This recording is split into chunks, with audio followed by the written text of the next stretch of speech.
Audio Jungle.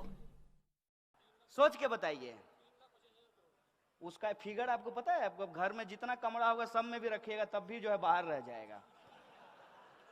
3,16,500 crore रुपया कर्जा माफ किया गया है। और 3 लाख रुपया मोदी जी किससे मांग रहे हैं? आरबीआई से। और नहीं दिया तो पटेल जी को क्या बोले? ओके टाटा बाय बाय सायोनारा। 3 लाख करोड़। और 3 लाख करोड़ का एक और रहस्य तिलिस्म है, उसको भी समझ लीजिए। जब नोटबंदी की गई तब प्रधानमंत्री ने लाल किले से कहा, बेहतरीन झूठ बोलते हैं लेकिन सामने से देखिएगा ना, आपका दिल कहेगा कि कुछ भी हो, इस बंदे को तो झूठ बोलने के लिए ऑस्कर मिलना चाहिए। माइक पे खड़ा होकर के उन्होंने कहा कि नोटबंदी के बाद 3 लाख करोड़ रुपया काला धन वापस आया है। तो 3 लाख करोड़ अगर काला धन वापस आया है, लॉजिक लगाइएगा, हम मोदी जी का विरोध नहीं कर रहे हैं, अपना तर्क इस्तेमाल कीजिएगा। तो मेट्रो बनाने के लिए 1 लाख करोड़ जापान से कर्जा लेने की जरूरत है? सोचिए ना सर, सोचिए, समझ में आ जाएगा। अरे कोई जन्मजात मोदी विरोधी थोड़ी हम पैदा हुए थे, उनका विरोध करने में मजा थोड़ी आता है। It's bad job, it's not a good job. क्यों करना पड़ रहा है? इसलिए करना पड़ रहा है कि बाप दादे ने जो पेड़ लगाए थे उसका मजा हमने लिया। इस देश में यदि बाबा साहब भीमराव अंबेडकर का संविधान नहीं होता तो इस देश में पब्लिक एजुकेशन पे पैसा खर्च नहीं होता, और पब्लिक एजुकेशन के भीतर एक ही बेंच पे ब्राह्मण और दलित का बच्चा एक साथ बैठ करके पढ़ाई नहीं कर रहा होता। यह है संविधान की ताकत।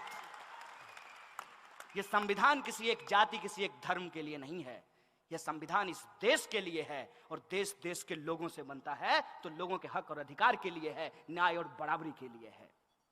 ये जो संविधान की ताकत है, उससे जो हमने पढ़ाई की है, ये हमारी जिम्मेवारी है कि हम इसकी रक्षा करें।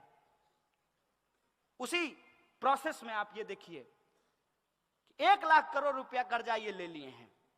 नारा क्या लगा रहे हैं? Made in India. वाह गुरुजी, कहते हैं मेड इन इंडिया। नागपुर में मेट्रो बन रहा है, कंपनी का नाम पढ़े हैं? कहां की कंपनी है? चाइना की है। आप सब लोग देशद्रोही हैं। कहां की कंपनी है? अभी आप सब लोग भी चाइना बोल रहे हैं। आप जी न्यूज क्यों नहीं देखते हैं? आप लोग जी न्यूज देखा कीजिए। यह है मेक इन इंडिया। क्या इस देश की किसी कंपनी के पास इतना स्किल नहीं था क्या? क्योंकि एक नारा है ना, स्किल इंडिया। तो क्या इस इंडिया में इतना स्किल नहीं था कि नागपुर का मेट्रो वो बना सके? नहीं था इनके हिसाब से, क्योंकि ये स्किल इंडिया नहीं है, इसका एस साइलेंट है, यह है एक्चुअली किल इंडिया। और नोटबंदी से इस देश के छोटे छोटे जो उद्योग धंधा करने वाले लोग थे, जो छोटे छोटे व्यापारी थे, उनके उद्योग धंधों को तबाह कर दिया गया, और पैसा आपसे लेकर के पूंजीपतियों को दे दिया गया। और जब आरबीआई ने कहा कि इससे ज्यादा नहीं कर सकते भाई, सितार के तार को इतना ही खींचिए जितना में सुर भी निकले, ऐसा ना हो कि टूट जाए। उर्जित पटेल कहा ओके बाय बाय। यह है इस देश के इंस्टीट्यूशन की हालत। एक एक इंस्टीट्यूट को आप उठा करके देख लीजिए।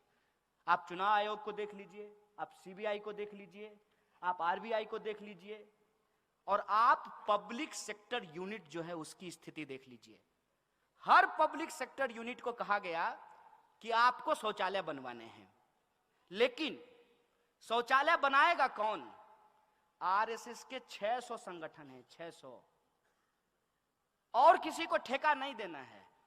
किसको देना है? यदा सदा वत्सल्य, सुबह सुबह जो जाकर के करेंगे उसको ही ठेका देना है। और वो क्या किया? वो सुबह में बाथरूम बनाया, शाम में लेकर के घर गया। हम तो अब पूछना बंद कर दिए हैं कि 15 लाख हमारे खाते में आया कि नहीं आया। हम तो सिर्फ ये सरकार से जानना चाहते हैं कि जो बाथरूम आपने बनवाया उसमें पानी आता है कि नहीं आता है? जब लोगों को जोर से आ जाए तो पानी मिलेगा कि नहीं मिलेगा? हम तो ये पूछना चाहते हैं। किसी चीज का कोई हिसाब नहीं है।